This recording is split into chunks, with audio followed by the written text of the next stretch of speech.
Olá! No livro aberto de hoje, vamos conversar com um sujeito muito especial, por várias razões. Primeiro, que foi estudante de jornalismo e de mestrado em comunicação aqui na Faculdade de Comunicação da PUC.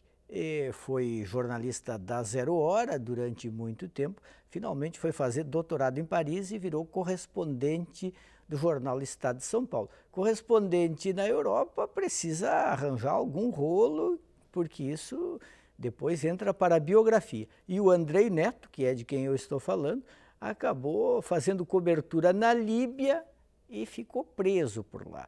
O telespectador pode estar pensando, que azar ficar preso. De certa forma, sim.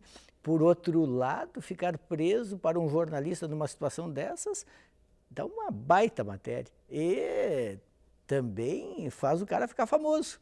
E daí que ele já até escreveu um livro, ficou famoso, escreveu um livro sobre isso, que saiu agora pela Companhia das Letras e que se chama O Silêncio contra Muammar Gaddafi. Andrei Neto, grande prazer te rever. O Andrei, que continua em Paris como correspondente do Estadão, está passando uns dias de férias aqui em Porto Alegre. Já aproveitamos para entrevistá-lo sobre o livro e sobre as experiências de correspondente internacional. Tudo bem? Tudo bem, prazer estar aqui, Jeremia. Você que foi meu professor, né? Pois é, orientador também. De dissertação de mestrado. Também. Agora, como é que foi essa prisão na Líbia? Prisão na Líbia aconteceu no meio da cobertura, no início da Revolução na Líbia, em fevereiro de 2011, e se estendeu até o início de março de 2012, foram 8 dias. A prisão aconteceu numa cidade pequena, perto de Trípoli, chamada Zabrata, ou Sabrata, depende da pronúncia. E essa cidade era uma das poucas cidades pró-Gaddafi no interior da Tripolitânia, que é aquela região, a maior região da Líbia, e a região onde fica Trípoli. É a mais rica, mais populosa, enfim, a região mais importante do país. E por que, talvez essa seja uma questão óbvia que os espectadores possam ter, por que eu estava numa cidade pró-Gaddafi no meio da Revolução? Porque nós precisávamos passar essa cidade, porque a única rota possível para se chegar a Trípoli era passando por essa cidade. Então a gente tentou, eu e mais um colega jornalista iraquiano que trabalha para o Guardian, a gente tentou durante 2 dias ultrapassar essa cidade incólumes, digamos assim, até que a gente acabou traído e foi preso aí pelo serviço secreto, pelas milícias cadafistas. Né? E como é que foi a prisão em si? Deu medo? Foi maltratado? Como é que foi o tratamento na prisão? O primeiro instante é um instante de pavor, né? Porque, na verdade, quando se entra num país desse, a gente entra consciente de que tudo pode acontecer. Esses regimes não brincam em serviço, digamos assim.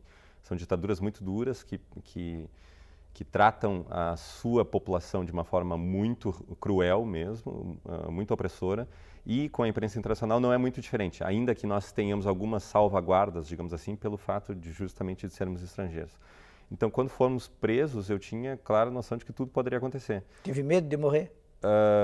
Eu não sei se medo, porque não... eu tive medo em várias outras situações, mas medo de morrer em si, eu não sei exatamente se essa é a palavra. Eu tinha a percepção de que poderia acontecer a qualquer momento. Mas talvez morrer numa situação dessa seja a melhor das saídas. Mas eles ameaçavam, por exemplo, de morte? Sim. No livro eu narro isso. Houve pelo menos 3 momentos em que eu achei que morreria, de fato, e houve outras ameaças além dessas 3. Mas a primeira delas foi no momento da prisão em si mesmo, quando nós fomos levados pelos milicianos a golpes aí de bastões e tal, para um carro de uma viatura, e nós fomos levados para um destino incerto. E nesse momento nos ameaçaram muito, disseram que nos matariam. Então. E mesmo vocês dizendo que eram jornalistas, estrangeiros e tal, a prisão persistiu, isso não teve nenhum efeito? Eu diria que isso agravou. O efeito, na verdade. Só poderia ser pior se nós fôssemos espiões. Nós fomos acusados de sermos espiões, na verdade, porque existe uma neurose em todo esse mundo árabe, sujeito às ditaduras, existe uma neurose quanto à espionagem internacional, que em certa medida é até justificável porque a espionagem internacional realmente acontece. Mas quando eles souberam e quando eles tiveram certeza de que nós éramos jornalistas, isso melhorou, digamos assim, um pouco o tratamento, mas longe de nos isentar de qualquer coisa. Tanto que nós fomos mantidos presos em sigilo pelo serviço secreto cadafista que não informou nem mesmo, ou não teria informado, segundo a versão deles, não teria informado nem mesmo o Ministério das Relações Exteriores. Né? E como é que foi na prisão? Teve maus tratos? Não teve tortura a mim. Eu ouvia os gritos de tortura na sala ao lado e eu estava preparado para essa eventualidade. Claro que ninguém está preparado para a tortura, mas eu imaginava que pudesse acontecer, digamos assim. E a gente foi mantido, tanto eu quanto o Heith, que era esse outro jornalista iraquiano, nós fomos mantidos em 2 celas separadas, isolados, e eu isolado o tempo todo, sem luz do sol, sem nada. A única luz era um excesso de luminosidade, na verdade, era o contrário de uma solitária brasileira, digamos assim, que é escura. Aquela era uma solitária hiperiluminada, 24 horas por dia, e isso começa a gerar distúrbios de sono. Com luz artificial. Sim. E como é que finalmente, bom, claro, o jornal e a tua família, todos perceberam teu desaparecimento, como é que eles te localizaram? Foi uma das grandes tarefas, assim, o primeiro desafio. Porque quando se desaparece numa região de conflito, a primeira impressão de que as pessoas têm é morreu. Morreu. Mas o corpo não apareceu. Então era preciso checar isso, pelo menos o que estava acontecendo. E se descobriu depois, no 7º dia, o governo cadafista, o governo líbio, confirmou que 2 jornalistas haviam sido presos. Isso depois de uma mobilização do jornal e de instituições como a Associação Mundial de Jornais, etc., Anistia Internacional, Repórteres Sem Fronteiras, jornais do mundo todo divulgando informação e tal. Então houve uma certa pressão internacional sobre o governo líbio, sobre as autoridades diplomáticas líbias no exterior, e até que o governo realmente admitiu, olha, temos 2 jornalistas presos, e aí começou uma gestão diplomática do governo brasileiro para me libertar, né? E, de certa forma, graças à boa gestão, à boa, digamos, relação entre o governo brasileiro e o governo líbio, do Gaddafi, na época, esse trâmite foi acelerado. O Heith, o meu colega, ficou 6 dias a mais do que eu na prisão, porque não contava com esse bom trânsito, né? E escrever o livro foi uma forma depois de catarse ou ainda a continuação da reportagem? Tudo aquilo que, não dá para contar tudo num jornal por problemas de espaço, decidiste escrever? Eu acho que são as 2 coisas. Eu decidi escrever porque havia muito a dizer, sem dúvida. Num jornal é impossível ser tão detalhista, ser tão profundo, tão específico sobre uma questão como uma revolução. Então eu achava que o livro seria realmente a saída natural para explicar um pouco o que se passou na Líbia, né? Por que esse título, Silêncio contra Muammar Gaddafi? Vamos lá. O silêncio, na verdade, é uma referência à opressão. Em uma das conversas, uma das centenas de conversas que eu tive com líbios, eu entrevistei um cientista, ou melhor, o marido de uma cientista política, que era justamente um agrônomo que fez doutorado no Brasil. Nós conversamos a respeito da época da opressão, e ele me disse, nós falando sobre como era resistir ao regime cadafista durante os 42 anos, e ele me disse que o código dos opositores ao regime na sociedade líbia era o silêncio. Então, em uma roda de conversa, havia os que manifestavam total apoio, que expressavam, né, o apoio ao Gaddafi, e havia os que silenciavam. E os que silenciavam eram os anti-Gaddafi. Então, o livro parte da constatação de que durante 42 anos esse número de pessoas em silêncio foi aumentando até que esse silêncio explodiu em uma revolução, né? Agora, para um jornalista como tu, é uma experiência marcante. Ficou preso, correu risco de vida, escapou, saiu de lá e depois tem que voltar, vem outros conflitos. Bom, tu és um jornalista extremamente jovem, mas dá vontade de parar? O sujeito pensa assim, eu não vou me meter numa ratoeira dessas de novo? Ou na semana seguinte já esqueceu e, olha, vamos lá, porque afinal de contas é a profissão, é da vida e toca em frente.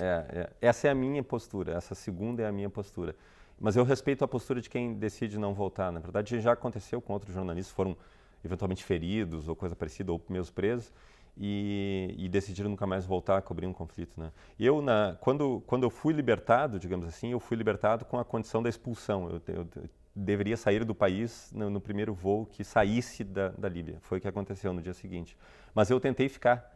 Então eu tentei negociar já naquele momento. E depois eu voltei mais 2 vezes durante a Revolução. Antes da morte do Gaddafi, A tu segunda, voltaste? na morte do Gaddafi. No dia anterior à morte do Gaddafi, eu estava em Trípoli já, porque eu tinha uma reportagem especial a fazer e acabou fechando, na verdade, essa coincidência que não é totalmente uma coincidência. Eu tinha algumas informações de que a última cidade pró-Gaddafi cairia e se imaginava que talvez ele pudesse estar lá. Então era um bom momento para estar em Trípoli, e deu certo, né?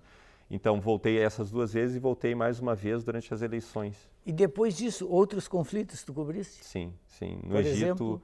na Síria, principalmente na Síria 2 vezes agora. Já foram 3 vezes no Egito depois disso e mais 2 vezes na Síria, lá em Alepo. Te transformaste num correspondente de guerra, não de guerra propriamente, no sentido mais Estrito, convencional, né? estrito, mas um jornalista que cobre conflitos, guerras civis. Eu não gosto mesmo da expressão correspondente de guerra, mas eu concordo contigo. Digamos, sou alguém que cobre conflitos hoje. Existem alguns poucos jornalistas brasileiros que fazem isso, né? Na imprensa internacional isso é muito comum, na Inglaterra, Estados Unidos. O que te mobiliza para isso? O dinheiro, a fama? O que é que mobiliza o sujeito para ir de conflito em conflito? Na verdade, é uma porção de coisas, né? É claro que não se pode, e eu não nego que existam coisas mundanas, como, por exemplo, o fato de estar numa região em que ninguém está. Isso dá um prazer para o jornalista, que é um prazer mundano e banal e mesmo idiota até. Mas eu trago comigo valores aí, sabe muito bem disso.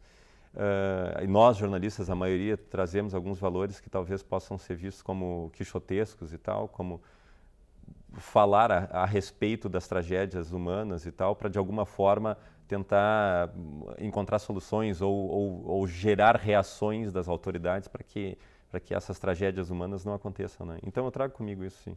Agora, tu és gaúcho, trabalhou muitos anos na Zero Hora e foi para Paris. Eu imagino assim que o estudante de jornalismo que possa estar nos assistindo se pergunte como é que o sujeito faz para virar correspondente do Estadão em Paris e passar a cobrir conflitos e a ter essa vida trepidante. É uma boa questão. No teu caso, como é que foi? No meu caso, vamos lá. Não, existem várias fórmulas, né?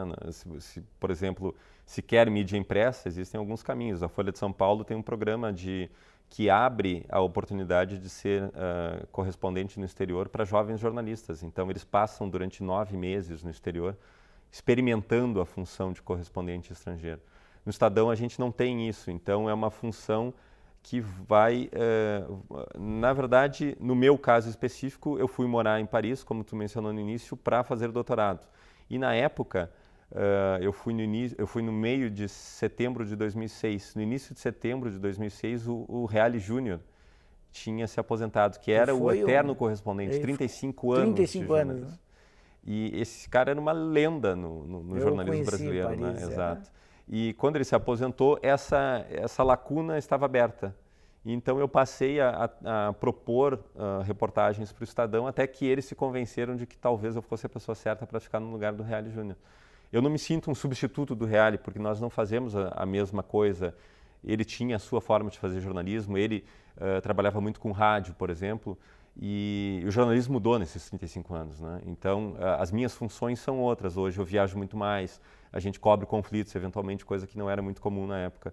Mas, enfim, cada jornalista tem a sua própria dinâmica e ele empresta a sua dinâmica para o cargo, né?